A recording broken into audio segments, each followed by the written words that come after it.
બ્રેન્ટમાં ઉછાળા અને રૂપિયાની નરમાશને કારણે બજારનો મૂડ બગડ્યો। સેન્સેક્સ અને નિફ્ટી 1% ઘટાડા સાથે થયા બંધ।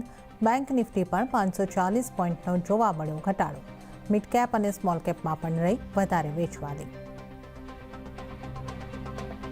ક્રૂડમાં ઉછાળા અને ઇમ્પોર્ટર્સ તરફથી ડિમાન્ડ વધવાથી રૂપિયામાં નરમાશ 95 ને પાર જોવા મળ્યા સ્તર અને અંતે ડોલરની સામે રૂપિયો 37 પૈસા નબળો થઈને 94.91 પ્રતિ ડોલર ઉપર બંધ।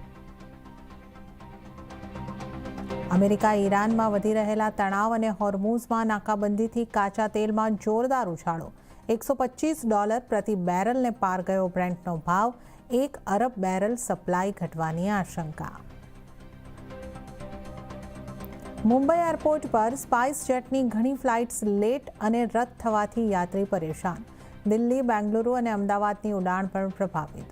નારાજ યાત્રીઓએ એરપોર્ટ પર કર્યો હોબાળો। સ્પાઇસ જેટનું નિવેદન, ગ્રાઉન્ડિંગ, ખરાબ હવામાન અને FTTL લિમિટના કારણે ઉડાણ રદ। હેલ્થ ઇન્સ્યોરન્સને કંપનીઓ અને હોસ્પિટલ્સની વચ્ચે મિલીભગત ઉપર સરકારની નજર। સૂત્રો પ્રમાણે અનરેગ્યુલેટેડ કોન્ટ્રાક્ટ પર માટે IRDAI લાવશે કોડ ઓફ કન્ડક્ટ। CNBC બજારના એક્સક્લુઝિવ સમાચાર। સુરતમાં વાઇબ્રન્ટ ગુજરાતની તૈયારી તેજ। નાયબ મુખ્યમંત્રી હર્ષ સંઘવીએ સમિટની તૈયારીનું નિરીક્ષણ કર્યું।